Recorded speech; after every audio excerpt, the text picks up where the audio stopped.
See, I want good karma. I don't want to get in trouble. I remember to push the record button. Isabella? Oh, okay. I'm sorry. No. Thank you for telling me. Okay. I will try to project a little more. I apologize. I'm kind of hiding behind the computer, so that doesn't help. All right.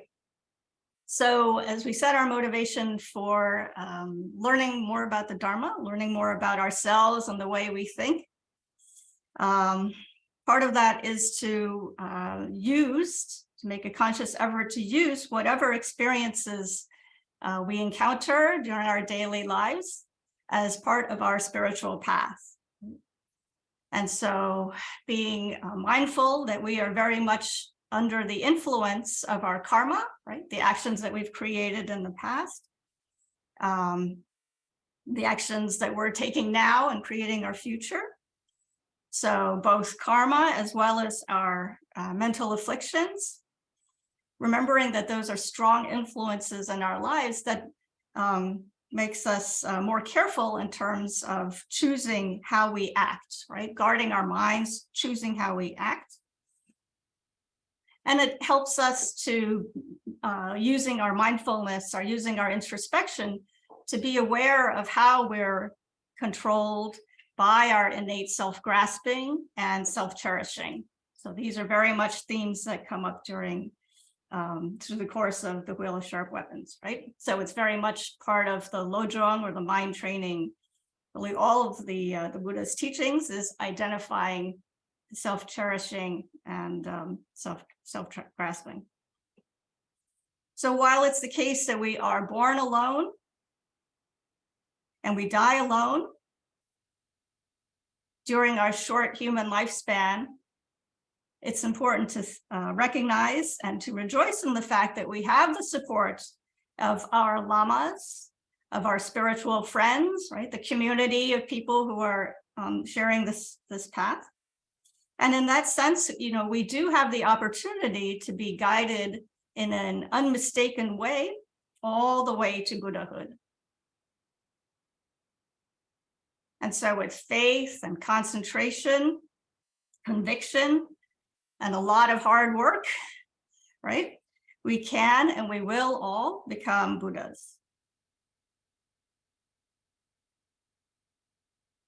And the central practice is recognizing the kindness of all living beings in every aspect, you know, of our lives. And feeling in a very deep sense that interconnection, that sense of dependence, interdependence, right? Thinking how fortunate we are to genuinely be loved and to be able to reciprocate that love.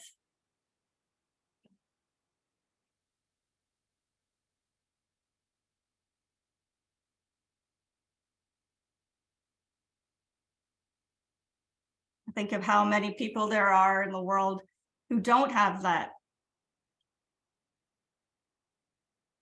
sense of being loved. So, for example, I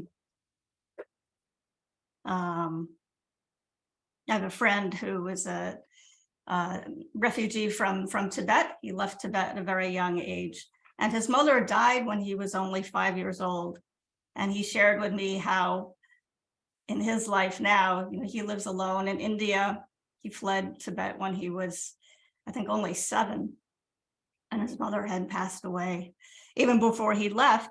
And one of the things that, you know, he misses the most in his life now is that feeling of being secure and sheltered and cared for by his mother's love.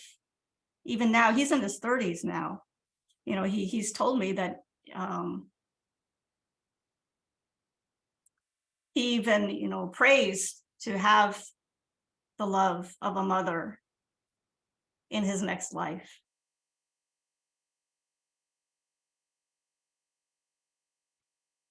So whatever love, you know, we have is something that we should treasure and magnify, right? And to definitely not take for granted in any sense. And so I thought I would read the prayer of the four immeasurables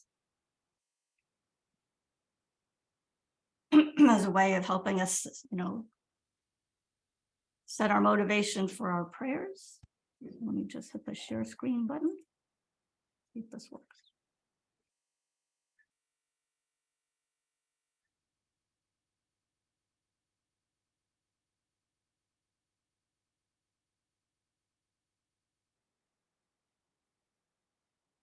Disappear.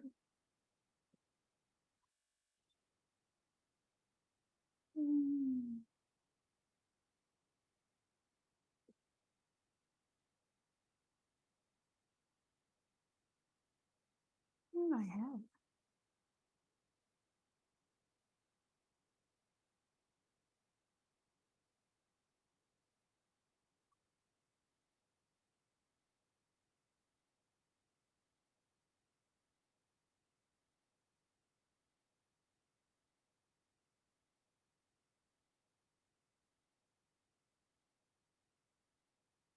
Okay, I apologize. It's not. This is my bad. I won't even open now. All right, so we're not going to do that. That's okay. So anyway, the point is to think that through our daily practice, we should be practicing equanimity, right? So equanimity in the sense of being able to grow our compassion, grow our love, trying to increase the number of living beings that we can touch with our compassion, right? Expanding the scope.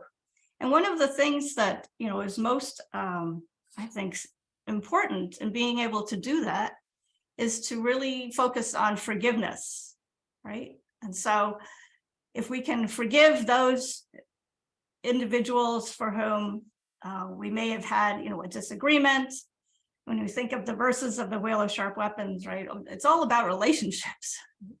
And so the more that we are able to genuinely forgive people, then the more people we can include in the scope of our love and compassion.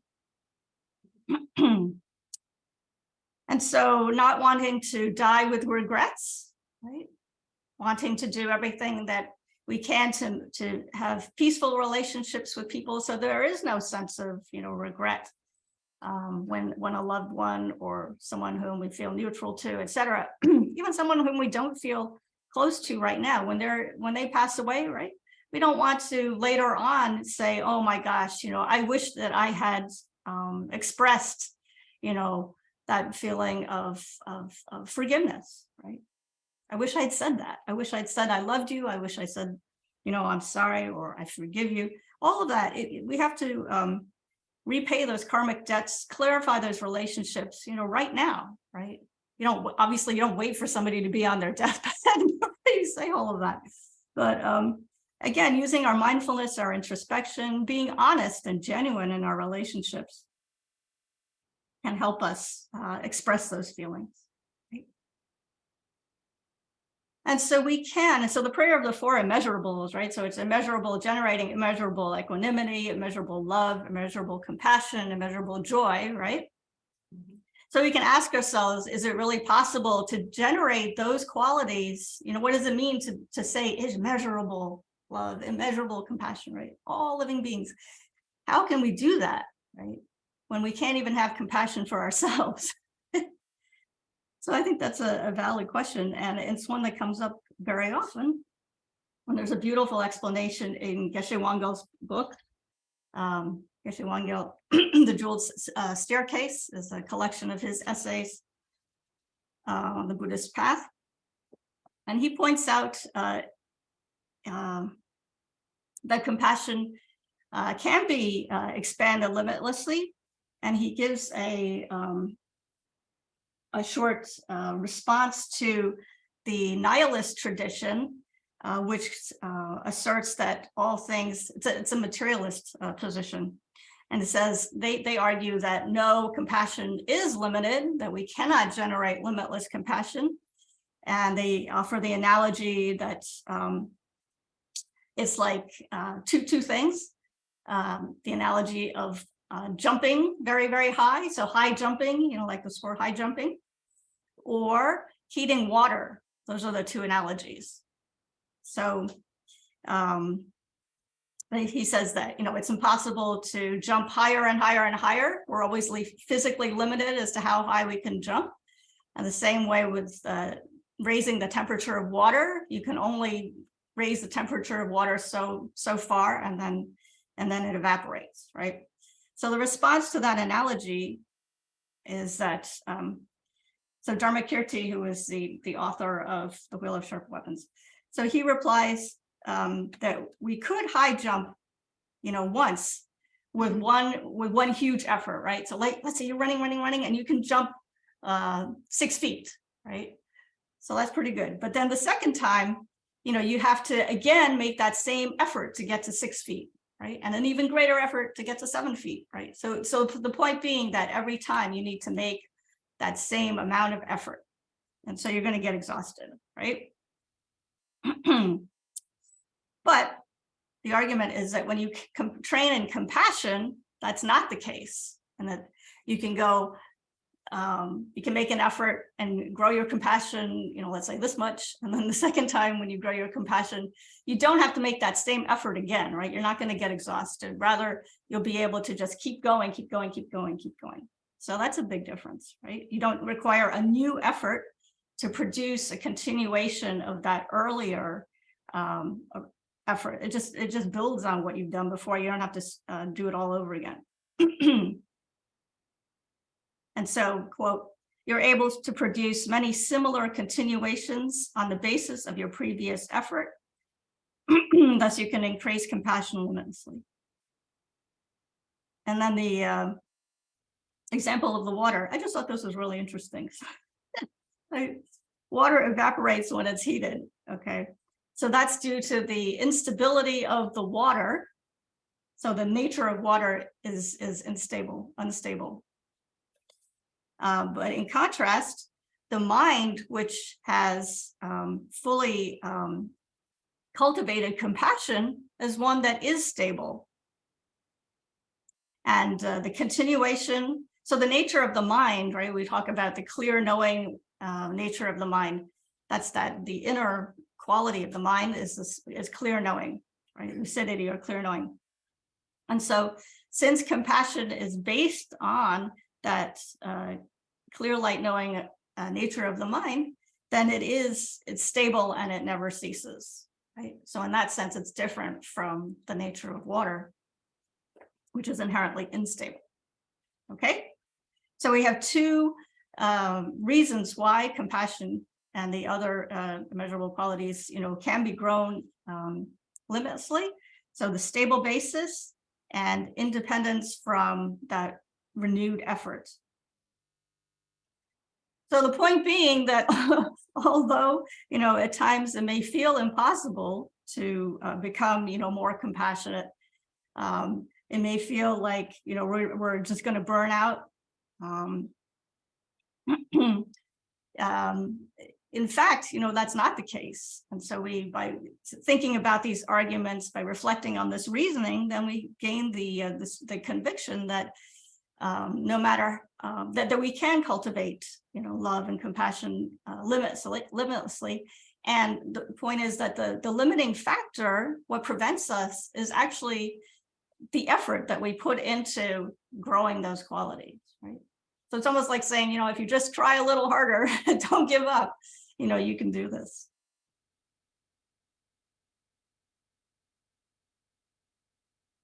And so as a reminder, we're just kind of looking at the nature of love and compassion from different perspectives here, right? As a way of setting our motivation, right? So love is the feeling of affection and closeness for others. And compassion is the wish to free them from suffering. It's the wish to free living beings from harm.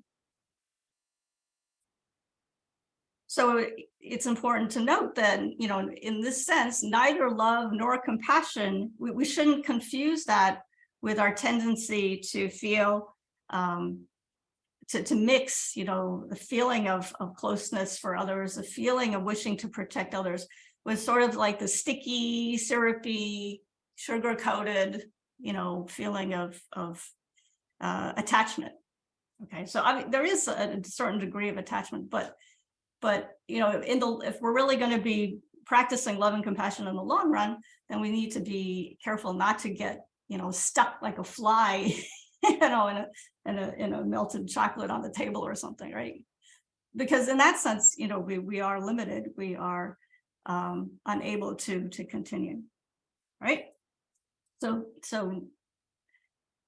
true love and compassion, you know, they're free of that sticky attachment that can be paralyzing, right? You don't want to be the deer in the headlights, right? Where you just are so overwhelmed by suffering, the suffering of yourself or suffering of others, right? When you think about the war in Ukraine, or you think of the flooding in Pakistan, right? After a while, you're just like, all the dogs dying, you know, everywhere, dogs, cats, all the animals dying around the world. After a while, you know, you just feel like, oh my God, I can't do anything, right? You're just like stuck. And that's terrible, right? That's terrible. So you may have heard the term non-objectifying compassion, right? Non-objectifying compassion. What does that mean? So non-objectifying compassion it's the sense that, you know, compassion should be understood as being non-dualistic, right? So compassion that's not based around that unreal tension between, you know, yourself and others, right? That dualistic thought of I'm here, they're there, of a difference between self and others. Okay. So trying to keep that, you know, in the back of our mind is good too. And often when we try to meditate, right, we might feel, again, as we sit down to set our motivation for doing the practice, you know, we're reflecting very deeply on the suffering of others. And then in a very beautiful way, a very genuine way, you know, we start to feel powerless. We start to feel helpless, and we feel in our very bones, right? We feel the suffering of all sentient beings. And yet, if we allow that to distract us from doing our practice, you know, from saying the prayers, from meditating, from generating a single pointed concentration, right? Then that becomes, you know, a distraction. And so it's important to start out your meditation generating that strong motivation, right? Generating that strong intention to help others, and yet being able to, you know, kind of cool down that emotional level, right? Turn down the heat to like simmer. And so then you can continue with generating your single point in concentration, right? Continuing to work with your mind, generating that focus. Does that make sense? I think it's a really important point because it comes up, this is a question that comes up very often. And so that's why I wanted to bring that up. Okay, so before I go into the commentary on the verses, are there any comments or questions?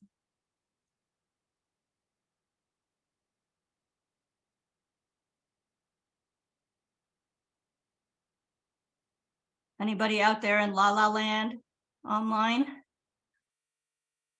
Anybody in the room, David? Yeah, could you comment just a little bit more about non-objective, that non-objective piece when it comes to compassion? My thinking, the reason I keep being confused about this because I find that I am called to practice compassion for people and situations that challenge my reactive ego. So Sure. the person who is driving very fast behind me on a single lane highway, somehow trying to inch me to go faster, and then I dig in and I refuse Right, right. to do this. And that's just one example. So in my mind, in my ego-bound mind at that moment, I am choosing to call that behavior ignorance. But in the calling of that behavior ignorance, I am doing the very same thing that the person behind me driving so fast is doing, and that is making a judgment about the behavior that is occurring. So I struggle with how to make compassion non-objective when it seems that the very situation that requires you to be compassionate is you're trying to be objective and then failing to do so. So that's when you get the rise of anger. Right. So if you could, I'm just using that as a very brief example, but if you could just drill down a little bit more about non-objective compassion, that might be helpful to me. I think you, in a way, you answered your own question, because that was a very beautiful explanation. But so the question, if you didn't hear it online, is can we talk a little bit more about this term, this idea of non-objectifying compassion, and what does that mean? How do we put it into, more importantly, perhaps, how do we put that into practice? And so, and the example given was, one in where you feel stressed or attacked in a way by somebody who is pressuring you to do something that you don't want to do. And in this case, the example is, if you're on a highway, you're on a small road, and somebody behind you is coming right up against your bumper and trying to push you into driving faster. So I think the idea of non-objectifying compassion is being able to use your wisdom, as you were saying, and being able to identify how self-grasping, how self-cherishing, which are found in, so the ignorance that gives rise or is wrapped up with self-grasping and self-cherishing, being able to using your mindfulness in that type of situation to recognize and identify that ignorance, self-grasping, self-cherishing, to be able to see that that's what's being triggered as a result of the person who is putting pressure on you to act in a way that you don't want to act, right? And so when you can, I think, stop and reflect and see what's going on in your mind at that moment, seeing that it's that mistaken view that's causing that sense of self and other, right? Then when you can make that judgment call or recognize that that's what's going on, in that situation, then maybe you can say, whoa, this is coming from my own mind, right? And so it's that internal enemy, so to speak, that's causing that distinction between me and my car and the guy in the second car, and feeling that pressure, right? Does that make any sense?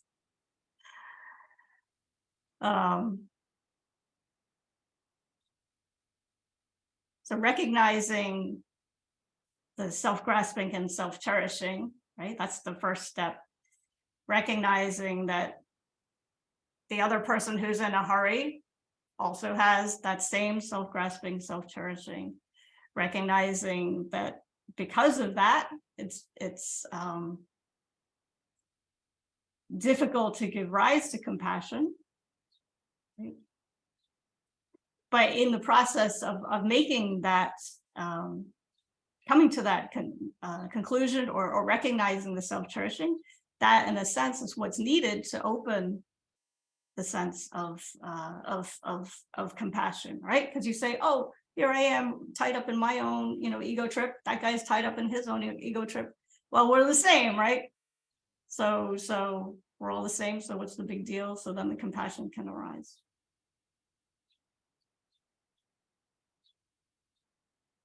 Any comments? All right. I shared David's experience, and after years of thinking that way, of spitefully not moving or angrily speeding up, with resentment, I've learned to pull over, give that person what they want, and let them go. Because I don't know why they're in a rush. My first instinct used to always be, they're an idiot. What they want they think is so important, so much more important than what I want. Right. Like a competition, but they don't know me. They don't know who I am in the car. I don't know that. And so I started to give everyone the benefit of the doubt. And that is to say, you want to get where you're going fast, I want you to get where you're going safely, but I'll let you pass. And I always feel better when I do that. I feel better because my stress goes away. Right. That's not behind me. Right. I feel better because even if in the universe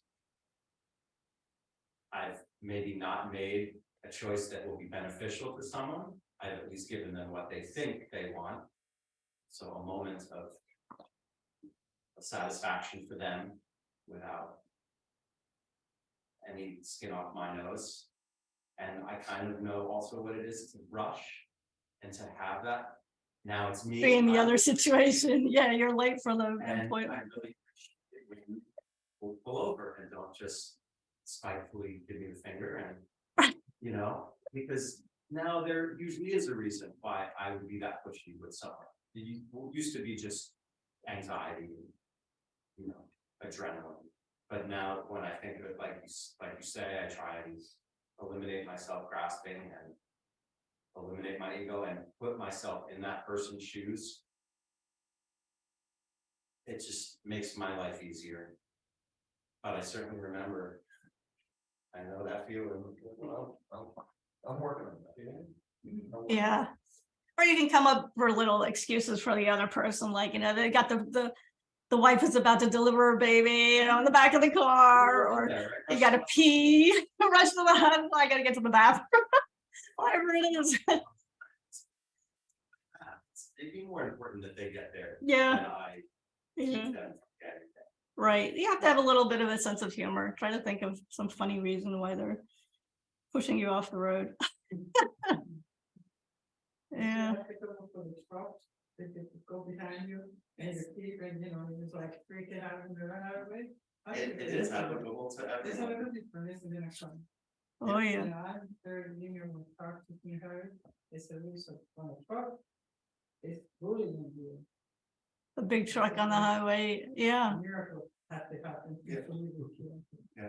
And that's my thinking. People definitely feel emboldened by the metal around them. Oh yeah. And the anonymity. You think no one knows who Yes. you are. But we've all had that situation where you do something stupid in a car, and then hours or days or weeks or months later, there's that person in your life in an important moment. In other words, you yell at someone in a car, and then they're the person you're job interviewing. You rush, and then you're caught at the same light, and it's an That's awkward. and they come up and they give you talking to. I mean, those things all happen, and Yeah. with the small towns that we live in, and That's a good point. Yeah, you never know. I'm often just paying it forward. In other words, like if I ever meet this person, I don't want to be on bad terms with them. They won't recognize me, but that's the way I think. But I'll recognize the situation. Yeah. Yeah. No, that's a good point. That's a good point. All right.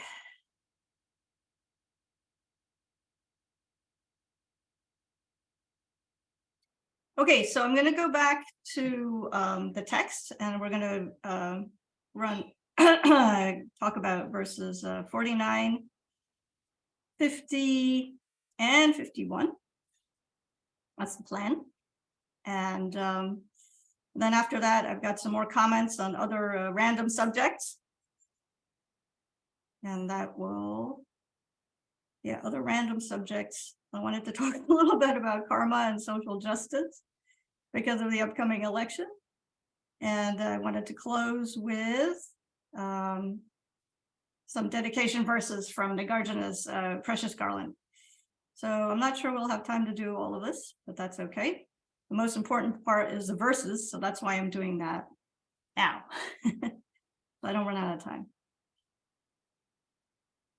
So if you guys are short on time, especially if you're online, if you you can always leave after the commentary, because after that, I'm just going to be blabbing on and on and on. So the commentary, okay. So as a recap of what we talked about, at least in the last class. So the previous verses, the main message was that our self-grasping and self-cherishing impersonate us. And we don't, as a result, recognize self-grasping and self-cherishing. We don't recognize how they harm us. And instead, we think that they're protecting us, right? And so they are much more dangerous to us than a conventional thief. In the sense that they rob us of our happiness, not just a conventional thief would, steal our possessions, steal our wealth, and so they take away the happiness of this life, today, right now. But self-grasping and self-cherishing rob us of happiness, not just today, but also in future lives. So, all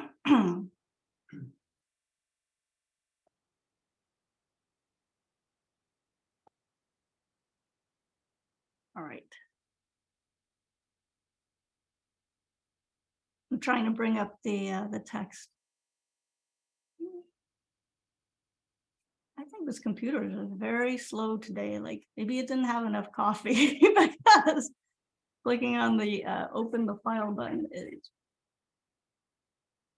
spinning but not doing anything. So I will read the verse, and then hopefully you guys online have the text by now, or you download the PDF. Okay, I apologize. So verse 49 says, "Now, O Yamantaka, raise the weapon of karma over his head. Spin the wheel 3 times fiercely over his head. Your 2 legs of 2 truths spread apart, and eyes of method and wisdom wide open. With your fangs of 4 powers bared, strike the enemy." So the explanation that I'm giving is based on Gyime Khensen Rinpoche Losang Jampa's commentary on this subject in teachings that he gave in 2008, 2009, as well as I'll read the commentary from Geshe Sopa. So the word now, he says, "Now, O Yamantaka," right? So now refers to the preceding, verses, the explanation of self-cherishing and self-grasping. So you have to remember everything that we talked about before. And then the words, raise the weapon. It says, raise the weapon of karma, right? So that means to raise the weapon, to destroy self-grasping and self-cherishing. And who is Yamantaka? Yamantaka is one of the tantric deities, and it's a practice that's usually done. Yamantaka is invoked in order to destroy demonic forces. But here Yamantaka is invoked to destroy the internal enemy, right? The internal enemy, as we've been learning, is our own self-grasping and self-cherishing. That's the internal, yama. So it's the internal yama. And so why in this particular text is Yamantaka invoked instead of, a different deity? So Yumekan Rinpoche said that it's because the author, Dharmarakita's principal practice deity was Yamantaka. That's what he thinks. That was the reason why Yamantaka in particular is chosen. And he said, Rinpoche said that when Dharmarakita was in India, there was a war, and there was an invasion by some non-Buddhist country. And he used a tanka of Yamantaka to stop the war. And that he mentioned that the tanka is still at Reading Monastery in Tibet, or at least it was there at some point. And Atisha brought that particularly powerful tanka to Reading Monastery. Okay, that was all right. So going back to the verse, he spins the wheel 3 times over his head. So what does 3 times mean? 3 times refers to the weapon in this sense, or in this case, right? So the weapon is conventional bodhicitta, ultimate bodhicitta, and the union of these 2, conventional and ultimate bodhicitta, right? So we need to be able to practice both conventional and ultimate bodhicitta together so that they become an effective, powerful path, so that they're able to completely destroy our self-grasping and self-cherishing. So the antidote of self-grasping, that innate sense of me, myself, and I. So the antidote of self-grasping is ultimate bodhicitta. What is ultimate bodhicitta? So that is the wisdom realizing emptiness. And self-cherishing then is the antidote to, great compassion's antidote. Great compassion is the antidote to self-cherishing, right? And so those 2 powerful forces together will destroy self-grasping and self-cherishing. So self-grasping, again, as I said, that's that innate sense of myself, me, myself, and I being something permanent, right? It's something that seems to exist independently. It's that feeling that arises when you're on the highway and you see the tractor trailer come up behind you, and you think, you look back and you're like, oh, right? Oh my God, right? That sense of constriction, that sense of whoa, right? That sense of me that arises very forcefully, very spontaneously. That's self-grasping, right? Okay, and then self-cherishing is the everything that goes on top of self-grasping. Right? It's all the window dressing that we plaster on top of the self-grasping. And then going back, there was one more comment on the previous 2 verses. So let me just read those again. This is very interesting. Rinpoche gave a little more of an explanation here. I'll try to jump back up here. Hang on, sorry. Blah, blah, blah. 48. Wait.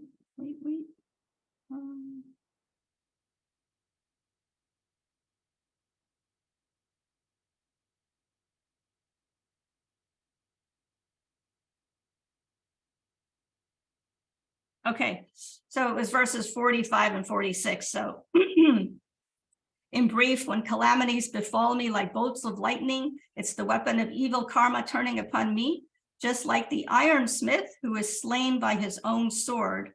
From now on, I will be heedful against negative acts. So the analogy here was of the ironsmith slain by his own sword. Then verse 46, you might remember, when I undergo suffering in the lower realms, it's the weapon of evil karma turning upon me, like an archer slain by his own arrow. From now on, I will be heedful against negative acts. So just remember the ironsmith slain by his own sword and the archer slain by his own poisoned arrow. The tip of the arrow is poisoned, okay?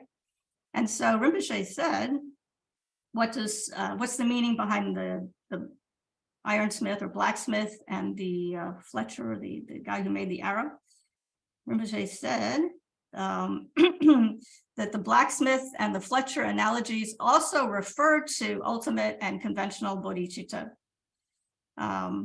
So the sword, the blacksmith's sword, cuts away negative emotions. So this is ultimate bodhicitta.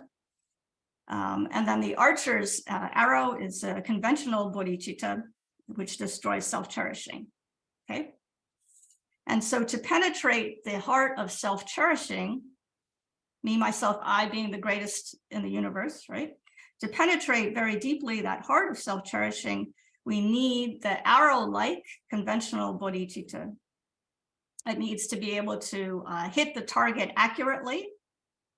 And the ability to do that is accomplished through conventional bodhicitta, right? So then going back to the verse that we're on now, the two truths. All right, your legs of two truths, right? That refers to, again, to conventional bodhicitta and ultimate bodhicitta. The right leg is bent. That symbolizes conventional bodhicitta. So this is the method aspect of the path. Like the practicing the six perfections. So being patient, being gentle, making a great effort to practice the path, right? So that's the right leg, symbolizes conventional bodhicitta. And then the left leg, which is straight, symbolizes the ultimate bodhicitta, which is wisdom, right? It's being able to understand reality correctly. And then the two eyes open. That's again, the union of method and wisdom. So it's conventional and ultimate bodhicitta together. Together they form the beginning of the bodhisattva path. So there's a theme here, right? Every time you hear the number 2, you think two truths. Or you think 2, you think conventional and ultimate bodhicitta, right? And then the 4 fangs, what are the 4 fangs? They symbolize the 4 powers of purification, right? So when we talk about purification, when you do like there are many different kinds of purification practices, but the main important part of the practices is to generate these 4 feelings, and those are remorse, right, or regret for doing the action, right? So if you see a fly in the room and you take your fly swatter and you kill the fly, right? And you should generate remorse or regret. Reliance is relying on the Buddha, Dharma, and Sangha. Refraining from doing, the negative action again in the future, and then applying the antidote, which would be some kind of purification practice, right? It could be saying mantras, it could be, etc.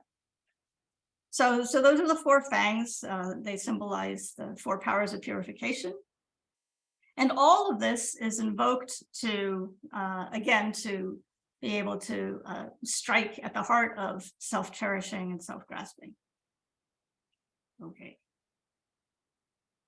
And what did Geshe Sopa say about the same verse? He said, 156.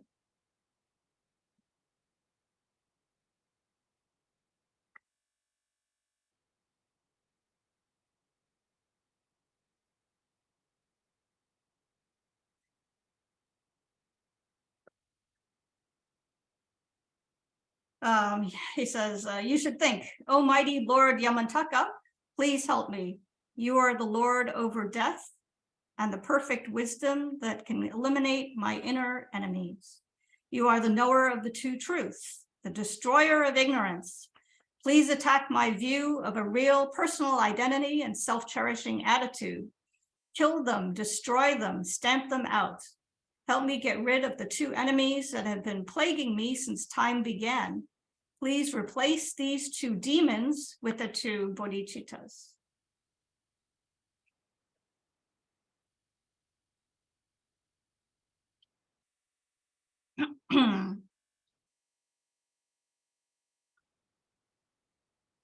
Then verse 50 says, the king of spells who confounds the enemy's mind, summon this oath breaker who destroys self and others. This savage called self-grasping demon, who, while brandishing the weapon of karma, runs amok in the jungle of cyclic existence. So here the king of spells refers to tantric recitations. So it's the ability to cast spells using mantras to confuse and kill the enemy, right? So destroying the enemy of self-cherishing via mantric spells. So invoking the king of spells is to destroy self-cherishing. So this is a conventional bodhicitta, right? So being able to cast a spell is a conventional method. It's as if self-grasping is roaming through samsara through committing negative actions. And it's overcome by conventional bodhicitta. The self-grasping demon, right? It says this savage called the self-grasping demon. Well, who's the self-grasping demon? Or how is it destroyed? So self-grasping can be destroyed by an arhat, so one who seeks individual liberation. But an arhat does not destroy self-cherishing. Who destroys self-cherishing? Self-cherishing is destroyed by a bodhisattva who has attained the non-abiding state of liberation, and then who continues on, who attains the non-abiding state of liberation, which is the complete enlightenment. Can you do that again, please?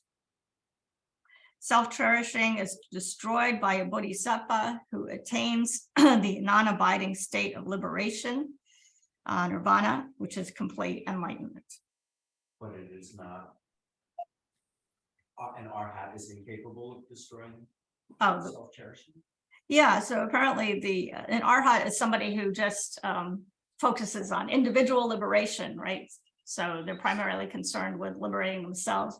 So they don't have the bodhisattva's motivation, which is to help, all sentient beings. And in that step, that extra step is what overcomes, self-cherishing. Anila? Uh-huh. Can you explain why it's non-abiding rather than an abiding? Oh, someone who attains a non-abiding state of liberation? Right. I'm a little confused. It seems like you would want it to be abiding, but it says non-abiding. Right. Non-abiding state of liberation, which is complete liberation.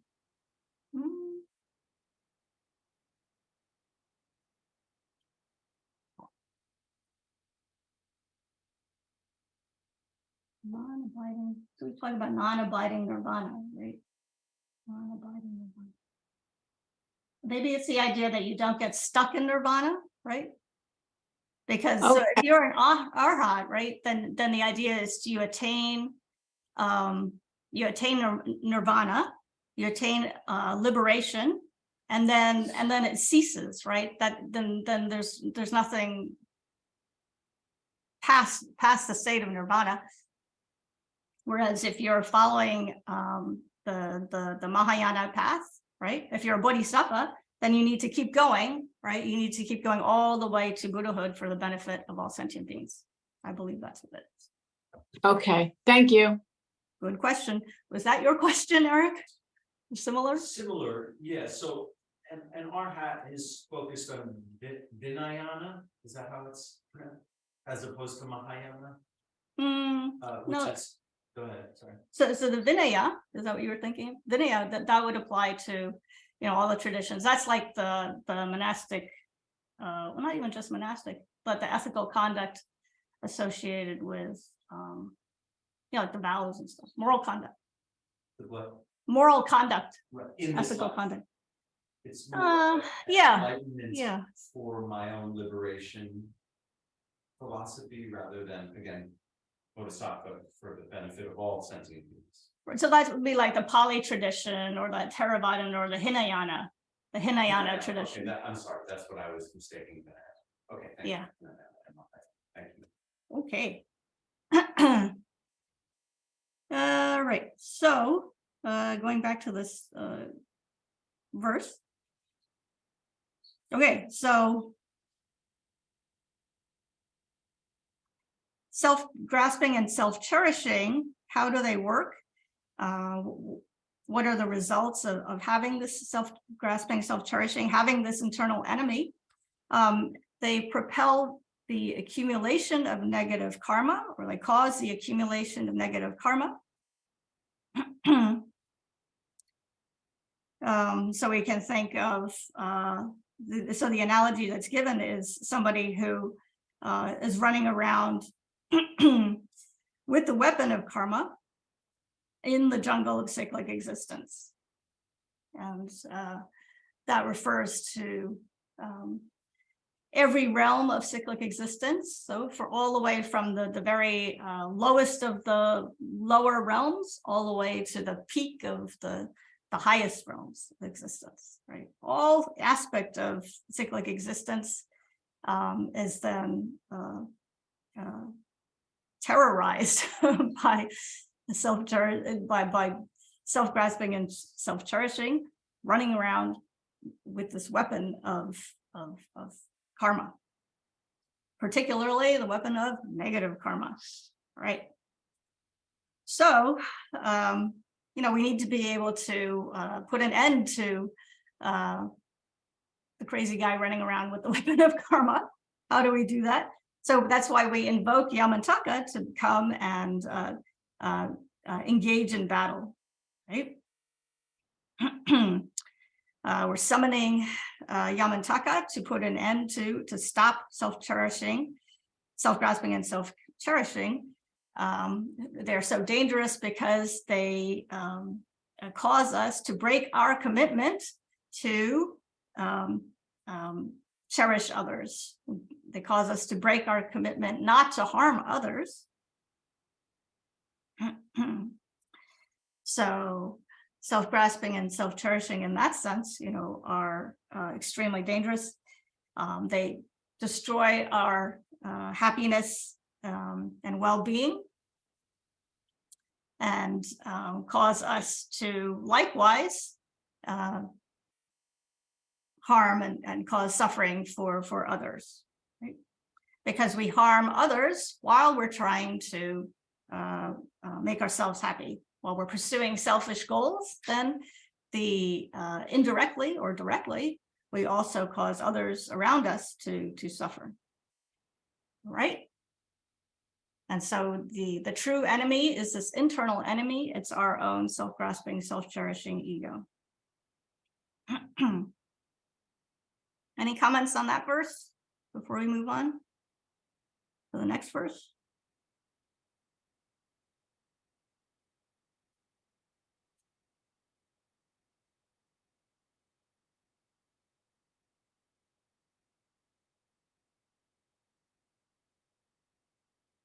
Okay, the next verse is 51. It says, summon him, the wrathful Yamantaka, right? Summon him, wrathful Yamantaka, strike him, pierce the heart of this enemy, the self. Dance and trample on the head of this betrayer, false conception. Mortally strike at the heart of this butcher and enemy, ego. All right, And so the language here is very, very strong. You know, there's a really, you put a lot of emotion into reading these verses, in particular this verse 51. And so the translation kind of loses some of the power of the sound of the language. So I was going to try to read these two. My Tibetan is not very good, but bear with me. But at least you'll get a sense of the sound, right? So this is my attempt.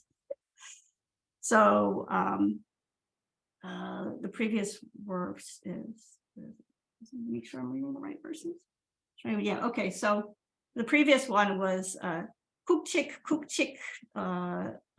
jo shinje she kyokchik dradak ningla nun pungche tokpe gola chemse chem dradak sheme ningla maraya. I think that's really good. Yeah, I heard that. Kuchik.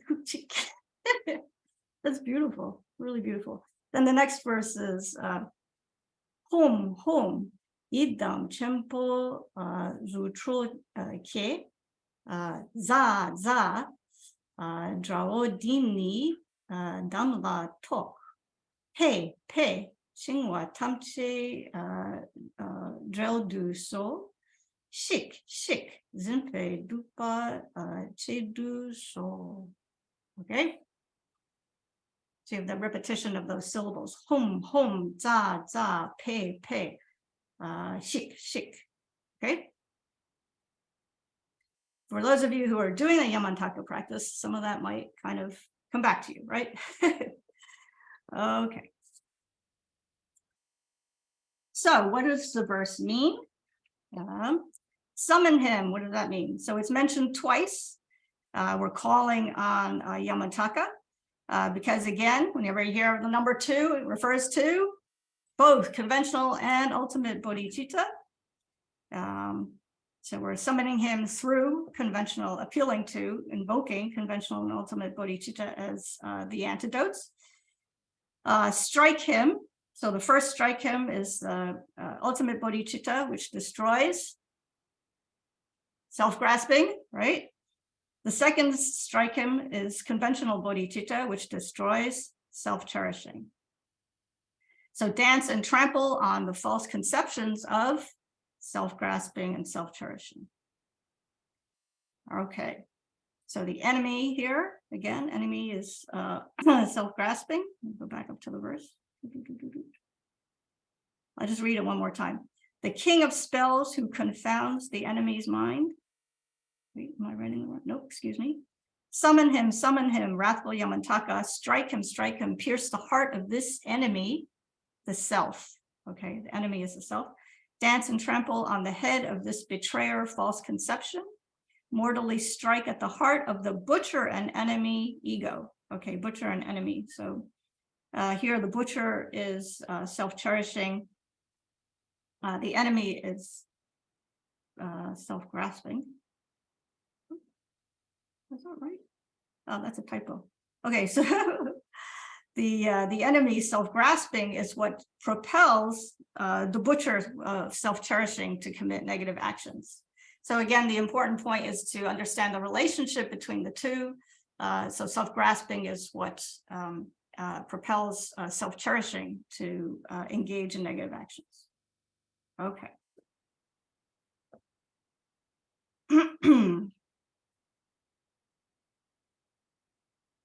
And Geshe Sopa said,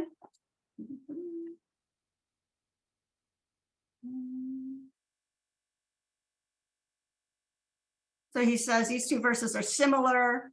And they request Yamantaka to strike at the heart of our inner enemies, which is the view of a real personal identity and the self-cherishing attitude. And he quotes Shantideva, who said, "O mind, for countless eons, you have wished to accomplish your own purpose, yet despite great hardships, you have gained only misery." Right? So it's time to stop the cycle, stop that habit, put an end to it by changing the way we relate to self-grasping and self-cherish. All right.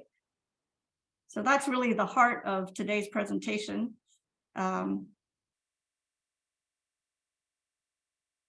Any comments or questions? Just a quick one. Given Yamataka's importance in the Wheel of Sharp Weapons, could one surmise that that's like his main deal, like his main purpose? Like, I know he's like the slayer of death, but I'm just wondering if, you know, given today's teaching, if like his main thing is destroying self-grasping. Could one say that? Yeah, I think that's a really good point. And I think you can, you know, expand on that idea, thinking that so through tantric practice, right, as well as really all of the Buddha's teachings help us identify self-grasping and self-cherishing as being the root cause of our ignorance, right? Right. And that's why there's so many methods, you know, for being able to address them. And that's where the wisdom aspect is what then it enables us to understand that in even, you know, greater to the max.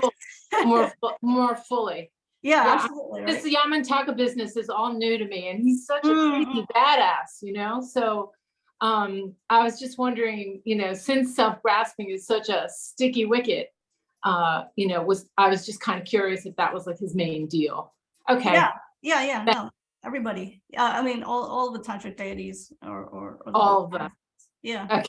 Thank you, Anila. Okay. Yeah, and if you, I don't have an image of Yamataka with me right now, but you know, you can Google Yamataka if you haven't already, and you see images of him.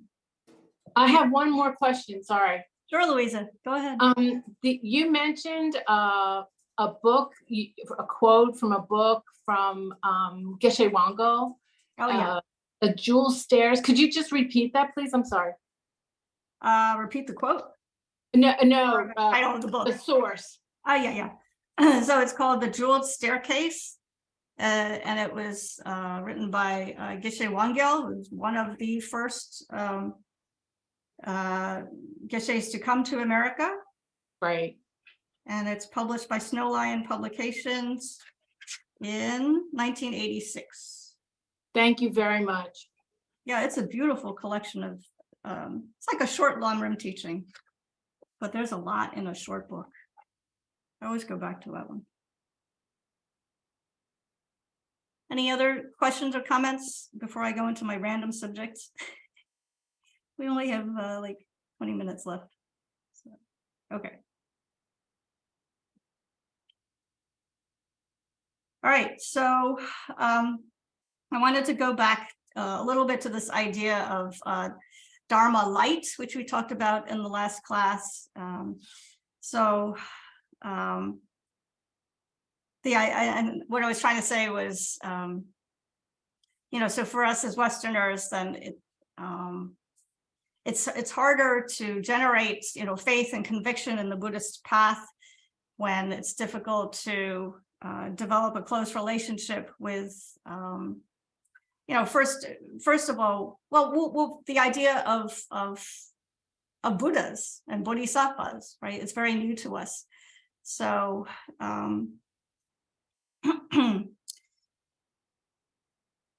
so the first step then is to be able to develop a sincere appreciation and close relationship, you know, with our lamas, with our gurus, or if we don't have one, to make an effort to think that it would be a good idea to have one, right? And it's important to really reflect and make an effort to understand the qualities of the Buddha, Dharma, and Sangha. Because, you know, there are many popular Western Buddhist teachers and traditions who teach the Dharma, right, without even mentioning the word Buddha, right? And so that's one way of understanding Buddhism. And so there, your main focus in that sense might be placement meditation, single pointed meditation. Other teachers, so in that sense, they may use Buddhism almost as a form of therapy, right? As a way of providing insight into the mind, which is very important.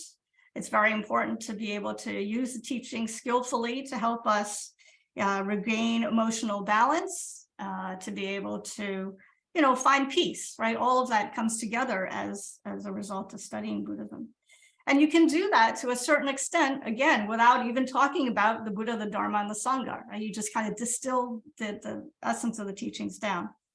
And there's even a book called something like Enlightened Dog Training, which combines meditation techniques with dog training skill development. So there are other schools that focus just on mantra recitation, which is a simple, powerful practice that anybody can do, right? Anybody can recite a mantra without having to spend years and years, coming to class on a Sunday morning, reading many, many books and trying to meditate, right? So there is that aspect or that way of thinking about the Buddhists, about Buddhism, right? But I think that it is, at least for me personally, I find it very important to be able to really nurture, make a conscious effort, a deliberate effort to kind of exaggerate or bubble up or reflect on the Buddha's qualities, to really, this is going to sound weird. It's almost like saying develop a close relationship with God. but I do think it's important to, like when you say the refuge prayer every day, hopefully, to have a experiential feeling that you can draw on, right? So I think of being with my lamas, right? I think of their physical presence. I recall specific occasions when we are together, sharing the teachings. I try to reflect on the atmosphere of being with the other students, in the room, because usually it's like a big love fest, right? So really trying to consciously recollect what that feels like, that very joyous environment, that sense of connection, that desire to help others. So I use that in my daily practice, and as much as I can throughout the day, I try to recollect those experiences, and that's what gives me strength. So I think, like any good coach would say, a life coach would say, that their advice is to focus on the positive, right? And so we need to really make a conscious effort to increase our love and compassion, right? And so we can deliberately, by applying mindfulness and introspection throughout the course of the day, we can deliberately exaggerate those qualities. And that gives us the strength and the power to, at the same time, overcome the opposites, right? Which are anger, attachment, self-grasping, self-cherishing, etc., right? And so for those of you who are doing the succession guru yoga practice, or even though if you're not, the idea is to remind ourselves throughout the day, throughout the night, to stop, right? You hit that pause button and you say, let me just check in quickly. What am I thinking? What am I doing? Have I broken any vows? Have I harmed anybody, right? That's what taking a vow means, to prevent you from harming anybody. And then, how badly did I mess up if I did harm somebody, right? And so there are 4 principal things to keep in mind when you realize that you have harmed somebody. Well, what are the 4, right? So these are spelled out in the Succession Guru Yoga practice. They say not recognizing the action as wrong, right? Not overcoming the desire to do it, right? So like, let's say you know in the back of your mind that you shouldn't send that nasty email, right? Or send that text message, right? You know you shouldn't do it, but you do it anyway, right? Not overcoming the desire to do it, not exercising some self-control, right?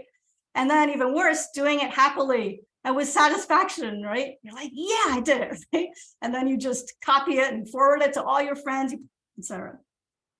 And then finally, having no shame and consideration, right? Not being, ashamed to yourself, like thinking, you did it, you screwed up, right? You know that, but you don't care, and you don't care what anybody else thinks, right? You did it anyway.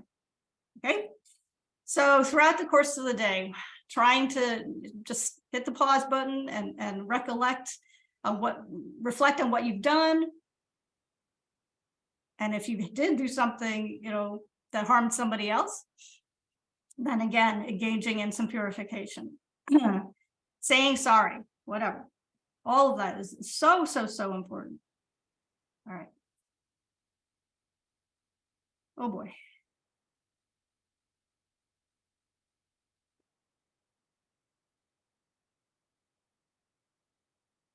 So I'm going to shorten this.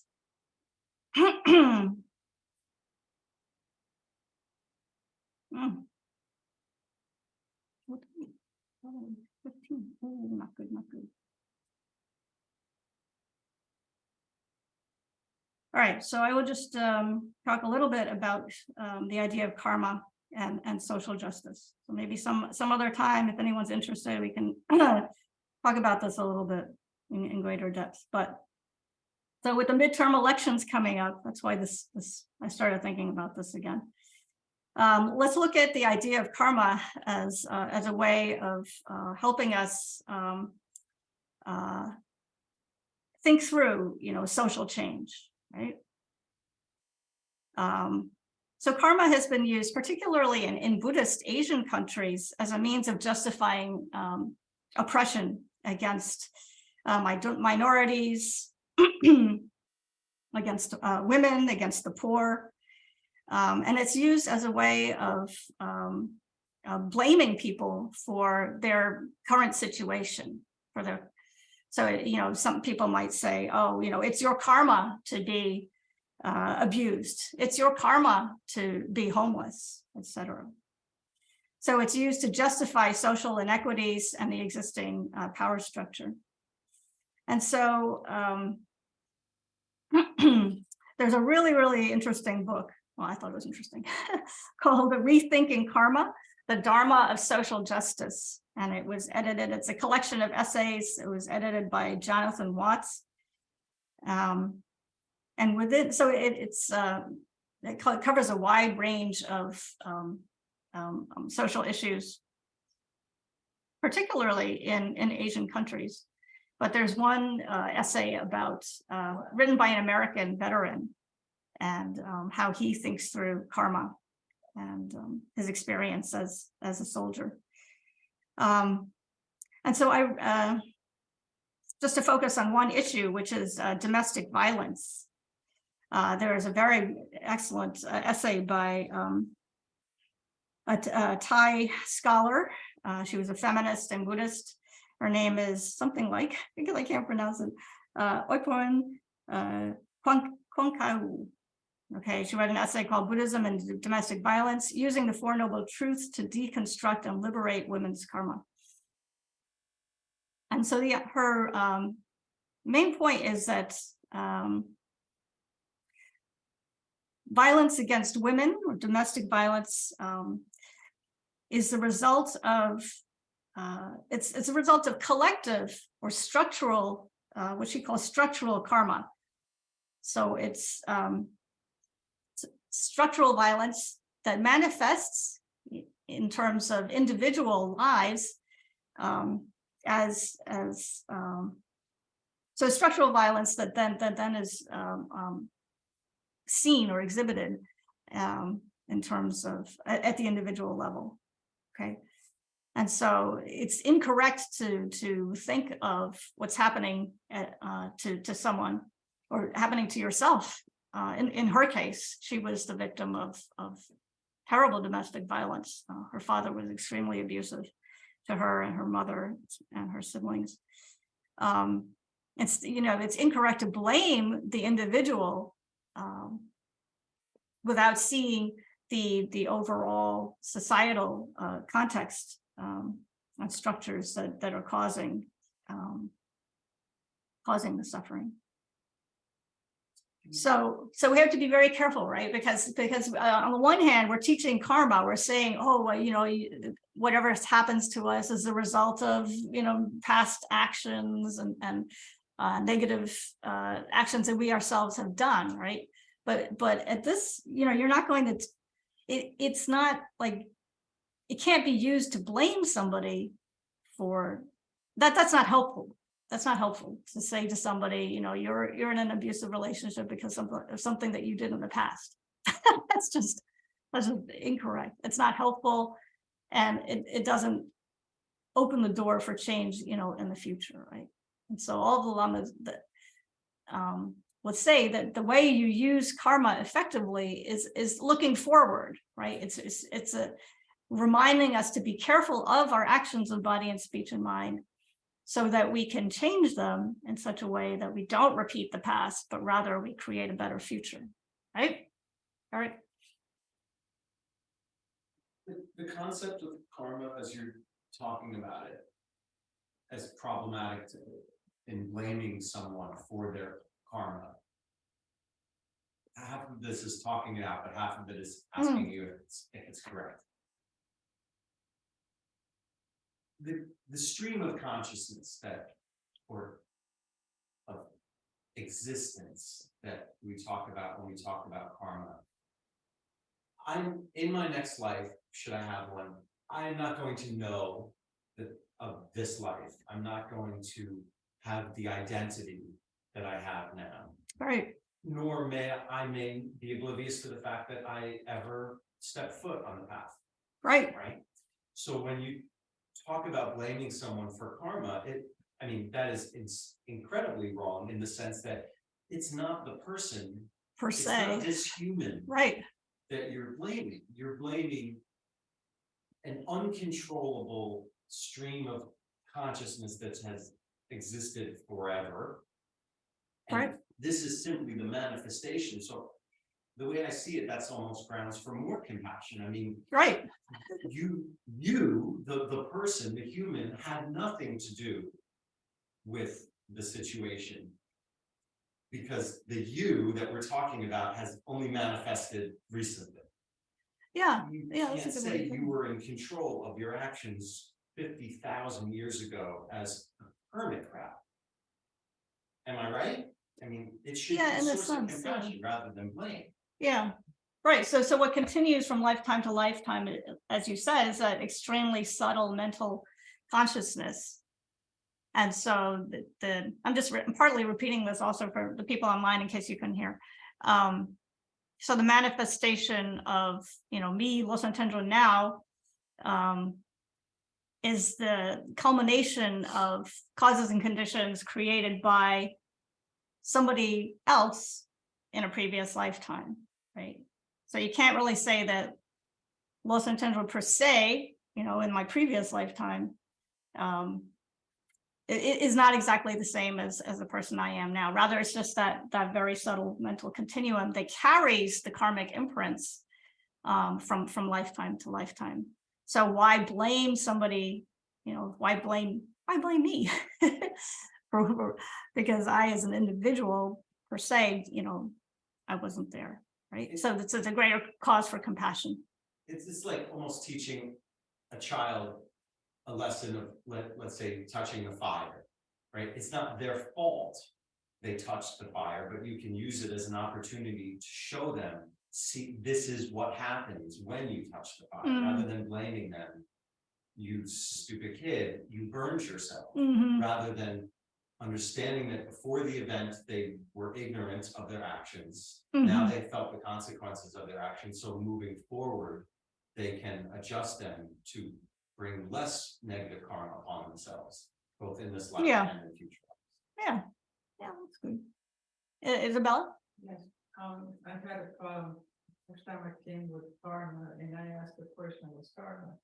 And what you just say, it doesn't really apply to what karma means in my little mind here, because we're made of energy. When the flesh goes, the energy stays. So that energy that we decided to reincarnate carries on what we have done in the past. So we are responsible. If we didn't learn the lesson, that's why we're doing it over and over again. So we are energy. The flesh has nothing to do with the energy. So this is why we are responsible. And therefore, me as a person, I've done something, and that energy that I inherit by choice to do something different. So yes, we are responsible. That's the way me that I, just Yeah, no, you're right. And so I don't think that we're saying that it absolves us of being responsible, right? So you have to be a good caretaker of this mental continuum, right? I think there are different levels of thinking about this. Absolutely, we're responsible for making sure that however this mental continuum manifests in the future, right? And making sure that it gets off to a good start, has a lot of positive energy, positive potential. But we're not always, the thought that we're always people making decisions in previous lives is wrong, correct? Might not have been a person, that's for sure. Exactly. Yeah. So the mental formation of being a human and having created these offenses is wrong view. These offenses could have been committed by animals, ghosts, gods, demigods, and even the gods in Buddhist scripture were going to pay. Yeah. They are not enlightened. They're simply spiritual beings who still have faults, and their bad karma will ripen after their good karma, putting them in a godlike situation, is exhausted. Correct. There's nothing but bad karma left. Correct. Maybe that last part wasn't correctly Well, stated, but there is still bad karma to ripen. To ripen, right. But they're still creating any being in the cyclic existence is creating karma, right? Yes. So an animal killing another animal, even if it's only. That's another huge question. Yeah. Today, but I wanted to at some point talk about how Buddhism approaches the possible non-returnable situation of being stuck in a negative karma cycle. In other words, if you're not exposed to the conditions with which you can create positive karma, which is partially what bad karma does, it puts you in a position where you cannot find the Dharma, you're tormented by your own afflictions. How do you get out? Spiral completely out of the possibility of ever returning to Yeah, no, that's a good question. And it came up in one of the previous classes. So the question is, if you're sunk, in the very lowest possible part of the lower realms. So you're way, way deep down in the hell realms. How are you ever going to get out, right?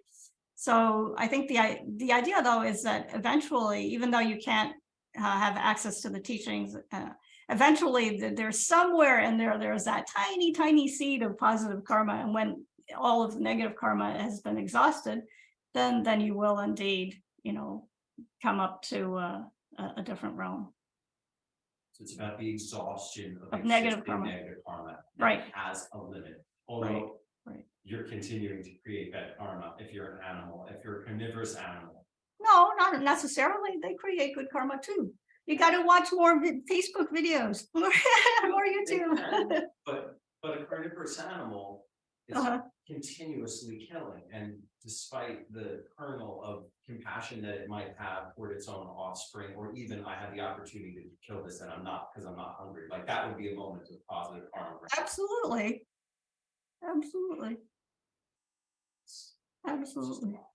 It's a lot. But yeah, it's all good. A lot of good. I mean, most of the time, we're refraining. And you're refraining from animals to be refraining from intentionally harming others. Well, I don't know. I don't want to get into that. That's why another time. It's a big topic. Yeah. Big topic. Okay, so let me just close because we run out of time. I apologize. I want to just close with some verses from Nagarjuna's Precious Garland by way of dedication.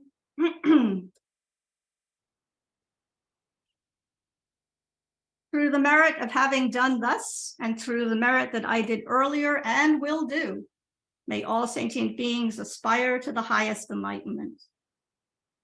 May all sentient beings have all the stainless faculties, release from all conditions of non-leisure, freedom of action, and endowment with good livelihood. And may all embodied beings have jewels in their hands, and may all the limitless necessities of life remain unconsumed as long as there is cyclic existence.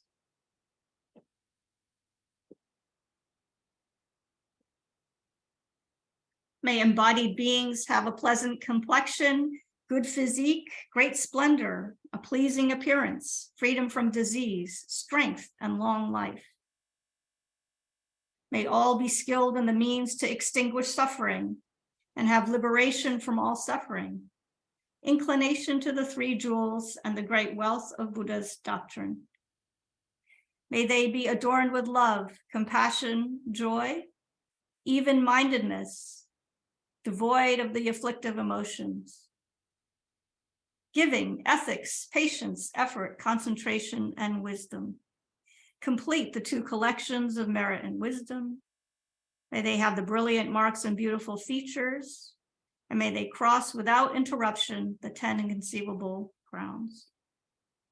May I also be adorned completely with those and all other good qualities, be freed from all defects, and have superior love for all beings. May I perfect all the virtues for which all sentient beings hope, and may I always relieve the sufferings of all embodied beings. May those beings in all worlds who are distressed through fear become entirely fearless, even through merely hearing my name. Through seeing or thinking of me, or only hearing my name, may beings attain great joy, naturalness, free from error, definiteness toward complete enlightenment.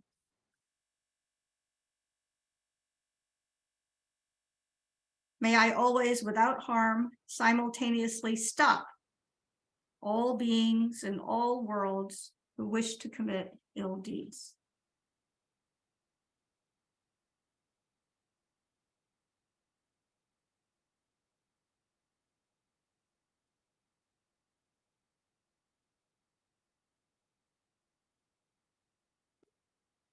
Okay. Any final comments or questions?